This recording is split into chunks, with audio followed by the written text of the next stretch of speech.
La Guardia Civil se pregunta de dónde han salido los 95.437 euros que José Luis Ábalos gastó y con los que hizo pagos a sus familiares y a sus amigas. Es lo que indica un informe de 285 páginas en las que la UCO analiza el patrimonio del exministro socialista de Transportes. Señalan que el periodo en el que Ábalos fue ministro coincide con la mayor cantidad de ingresos en metálico en sus cuentas bancarias. Casi 17.000 euros proceden de ingresos desconocidos.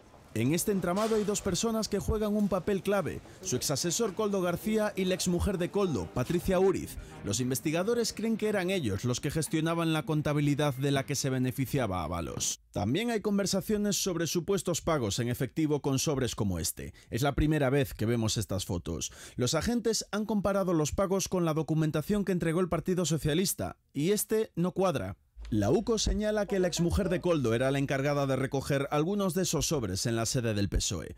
En los mensajes, Koldo le pide que los recoja y que se los lleve a José Luis Ábalos. En las conversaciones intervenidas hablan de chistorras, de soles y de lechugas. Se refieren a los billetes de 500, 200 y 100 euros. Ábalos utiliza la palabra folios para referirse a los billetes. Los necesitaba en casa, según los mensajes, para ir a cenar con Jessica, porque no llevaba dinero encima. De total transparencia, que se llegue a las últimas consecuencias y dejar actuar a la justicia. Esta es la primera reacción del presidente del Partido Popular, precisamente también a ese último informe de la UCO. En la red social X, Alberto Núñez Feijóo ha publicado este mensaje. Sánchez dice, va a acabar mal. Además, añade un link con la noticia sobre el manejo de dinero en efectivo sin declarar por parte del exministro socialista José Luis Ábalos. Nunca un fiscal general en el uso de su cargo se había sentado en un banquillo, ni siquiera había sido investigado. Y es que Álvaro García Ortiz siempre ha insistido en que es inocente, en que sería malo para la Fiscalía que él dimitiese antes de sentarse en el banquillo, porque asegura que una mentira no puede tumbar a un fiscal general. La Fiscalía está de acuerdo con él en que es inocente, por eso no acusa, pero no piensan lo mismo las acusaciones de Alberto González Amador y las acusaciones populares que piden para el fiscal general entre 4 y 6 años de cárcel. ¿Cómo se puede tener un fiscal general del Estado persiguiendo delitos si el primero que está ante un supuesto delictivo es el propio fiscal general del Estado? Hoy el Instituto de Empresa ha contestado al juez Peinado que no ha intercambiado correos con la asesora de Begoña Gómez, de la esposa del presidente Sánchez. El juez los había pedido para investigar si Cristina Álvarez llevaba asuntos privados de Gómez. Peinado, que quiere que las dos causas contra ella sean por jurado popular si llegan a juicio, argumenta en su último auto que su relación con Pedro Sánchez es fundamental en el presunto delito de tráfico de influencias. El ministro de Justicia, Félix Bolaños, ha dicho esto sobre este auto, que reproduce textualmente y sin citar párrafos de un artículo publicado en una revista jurídica. Le tengo que confesar que cuando leí esa parte del auto me sorprendió, porque estaba bien escrita y bien puntuada. Luego lo entendí todo. En algo sí estamos de acuerdo. Y es que Begoña Gómez está incursa en este procedimiento judicial porque es la mujer del presidente del Gobierno. Esto no va a parar hasta que lo consigamos. Nueva huelga general de los médicos para mostrar su rechazo al borrador del nuevo estatuto marco promovido por el Ministerio de Sanidad, que según los sindicatos perpetúa jornadas laborales maratonianas y abusivas.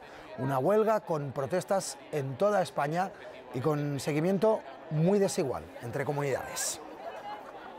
Un nuevo texto que lo que hace es justamente eso, mejorar esas condiciones. ¿Cómo? Disminuyendo las jornadas de trabajo, disminuyendo las guardias de 24 a 17 horas, disminuyendo o poniendo límites a las jornadas extenuantes y a las jornadas semanales y anuales.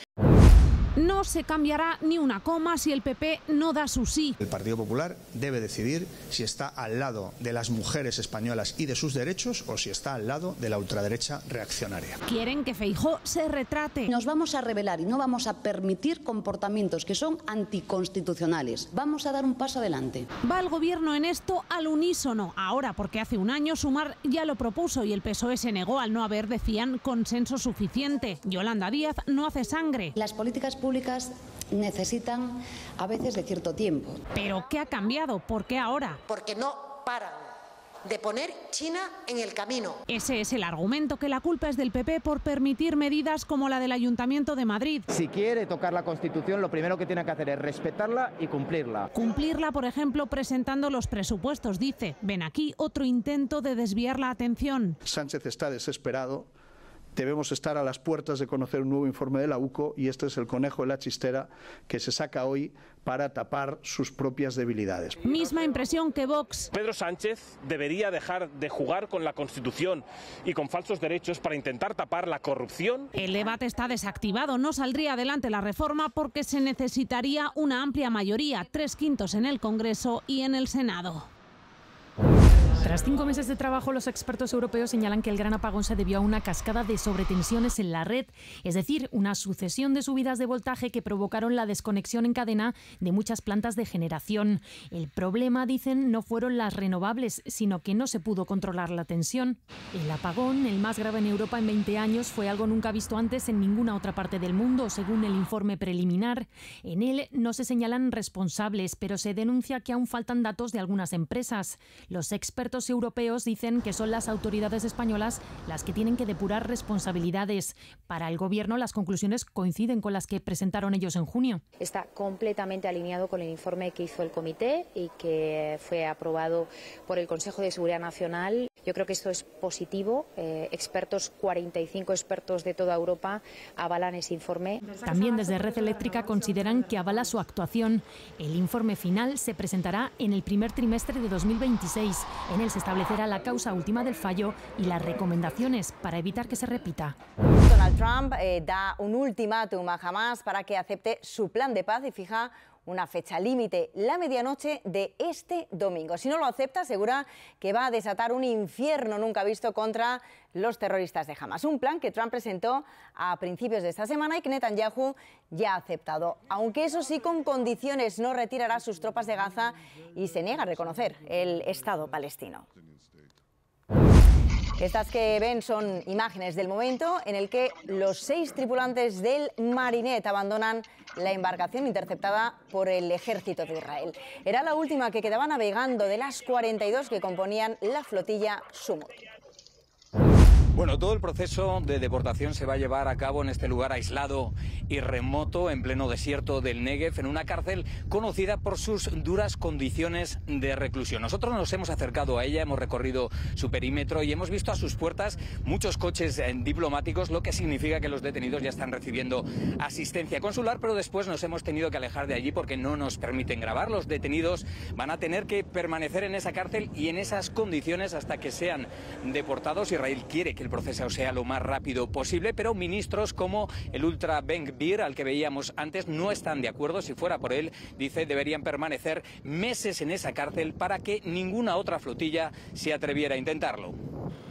Los médicos preparan a los neonatos del hospital Al-Khaloub porque los van a evacuar ante la ofensiva israelí sobre la ciudad de Gaza. Mi hija nació con 26 semanas y necesita oxígeno, pero aquí no hay, debido al asedio, dice Taher. Los operarios limpian los escombros de los bombardeos para que las ambulancias puedan salir hacia el hospital Nasser, al sur, quizás atravesando los combates. Pero con los centros médicos colapsados y atacados, atender a heridos y enfermos es casi imposible. La Organización Mundial de la Salud denuncia que 2/3 de los hospitales no funcionan y que el resto solo lo hacen parcialmente. Necesitamos más países que acepten pacientes, dice este portavoz de la organización. Y mientras los ataques israelíes continúan, los palestinos denuncian que el ejército está destruyendo barrios enteros con vehículos cargados de explosivos manejados por control remoto. La población sigue huyendo. Morimos cada día, se queja Salilla, madre de 6 hijos, que pide a la comunidad internacional que haga algo para lograr un alto el fuego. Como ella, miles de palestinos observan los bombardeos israelíes pendientes de si Hamás acepta o no el plan de paz de Trump e Israel.